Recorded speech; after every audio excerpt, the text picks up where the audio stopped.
appendix, but details of his demise remains mysterious to this day. Okay, so people, he had to have planned this, because who passes away on Halloween?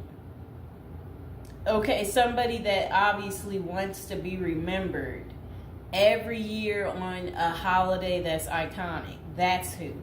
And now would be a good time to like the video and to subscribe to my channel. So for over 30 years, Harry Houdini dazzled audiences with his different stunts and superhuman endurance. So what finally put him 6 feet under? The Hungarian-born escape artist jumped off bridges while handcuffed and wearing leg irons.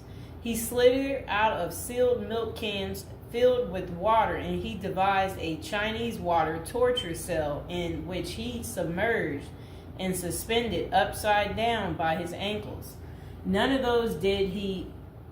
I guess he was able to get out and survive. So Houdini's heart-pounding getaways usually involve a healthy dose of trickery, and but they were also genuine risk.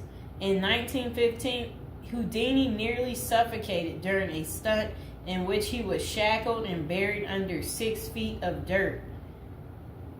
Houdini had made a career out of surviving the impossible, which only made the circumstances of his 1926 death all more mysterious. The 52-year-old performed before a packed audience in Detroit on October 24th, but was rushed to the hospital afterwards with an apparent case of appendicitis.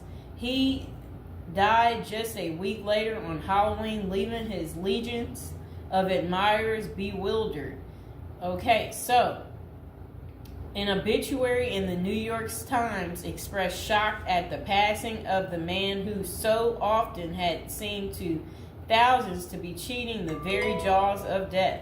And I want to talk about something else. So I've been to Detroit, and I don't remember anybody talking about Houdini there. And I think they should have had some of his cool, iconic stuff there. But I did see they had Houdini stuff in Las Vegas when I was in Vegas. So, I don't know why they don't have it set up in Detroit. So Houdini's final performance. The strange series of events that led to Houdini's demise had kicked off several weeks earlier on October 11th. 1926, while being shackled into his Chinese water torture cell during a performance in Albany, New York. So it says he was struck on the leg by a piece of faulty equipment. He hobbled his way through the rest of the show, but was later found to have sustained a fractured left ankle. Against doctors' orders, Houdini continued his torture and traveled to Montreal, where he gave a lecture at McGill University. Just a few days later, on October 22nd, he invited some McGill students to visit him in his dressing room at the Princess Theater. The magician's sore ankle was still bothering him, so he plopped down on a couch while the group chatted. At some point, a student named J. Gordon Whitehead arrived and asked Houdini if it was true that he could resist hard punches to his abdomen, a claim that the magician had supposedly made in public. According to witness Sam Smits, when Houdini said the rumors were true, Whitehead abruptly delivered 4 to 5 terribly, forcibly deliberate, well-directed blows to his stomach. Houdini was still reclined on the couch and had no time to prepare for the punches, which appeared to leave him in considerable pain. And now would be a good time to like the video and to subscribe to my channel. Do you like this new series? This is the Death series, and there will be more series to come and more episodes from the Death series as well. And do you like my prison series? And if you haven't checked out my prison series I created just for you, you can go ahead and check out my playlist. And there's also a love spell series that I think you will enjoy too checking out. Okay, so Houdini brushed off the incident at the time, but that same evening he began to complain of discomfort and stomach cramps. His condition only worsened the next day when he boarded an overnight train to Detroit for a new run of performances. The magician developed severe abdominal pain, cold sweats, and fatigue, and his temperature rose to 104 degrees. A doctor suspected appendicitis and instructed Houdini to go to a hospital, but the performer insisted on taking the stage for his opening night show at Garrick Theater. Isn't that really funny? He still wanted to work even though he wasn't doing so well. Okay, he proceeded to struggle through his routine before collapsing immediately after the final curtain. The show would be Houdini's last. The same night, he was taken to a Detroit hospital and prepared for surgery. Doctors successfully removed his appendix, which was found to have ruptured several days earlier, but it had already poisoned his insides. Despite a grim prognosis, the magician clung to life until October 31st, when he died with his wife Bess and his two brothers by his side.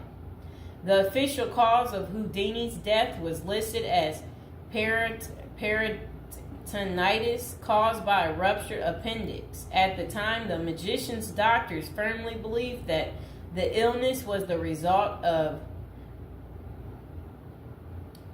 so I guess some guy had given him something backstage during an encounter in Montreal. Okay, so such cases of traumatic appendicitis are extraordinarily rare. One study found only a couple dozen instances over a nearly 20-year period, but in 1926 the diagnosis was widely accepted. Houdini's life insurance company was even forced to pay his wife a double for accidental death. Okay, so doubts arise over the escape artist's death. Houdini was laid to rest in Queens, New York. And this is what his little, I never knew that was where he is. Well, there he is right there. Okay, that was his tombstone. Okay, so look, maybe I can put that tombstone as the thumbtack, people. Okay, so Houdini was laid to rest in Queens on November 4th, 1926, but rumors about his unusual death have persisted ever since. Many of the theories tend to focus on the magician's contentious relationship with spiritualism, a pseudo-fed religion whose adherents once claimed it was possible to communicate with the dead through seances and mediums. Houdini, a born skeptic, had spent much of the 1920s on a mission to debunk the spiritualist claims and expose its top psychics as frauds. The Crusades earned him several $1 million worth of lawsuits and more than a few enemies, but at the time of his demise, he showed no signs of letting up. Just a few months earlier, he had testified in front of Congress in support of a bill to outlaw fortune-telling in Washington, D.C. Could Houdini's meddling have gotten him killed? In the 2006 biography, The Secret Life of Houdini, authors William Kalash and Larry Sloman contend that the magician's death may have been a carefully planned assassination by members of the spiritualist community. If one were to suspect Houdini a victim of foul play, they write, then the section of organization crime that was composed of fraudulent spirit mediums must be considered likely suspect. Okay, so Kalash and Sloman argue that the spiritualists had a history of poisoning their enemies, and they note that no autopsy was ever performed to confirm Houdini's death. I wonder why. So his death was actually caused by appendicitis. If someone were hell-bent on poisoning Houdini, it wouldn't have been very difficult, they concluded. Considerable debate has also focused on J. Gordon Whitehead, the McGill student who supposedly delivered the potentially fatal gut punches to Houdini's Montreal dressing room. In the 2005 book, the man who killed Houdini, author Don Bell, floated a theory that Whitehead may have been in league with the spiritualists, some of who had previously threatened to harm Houdini or have him beaten up.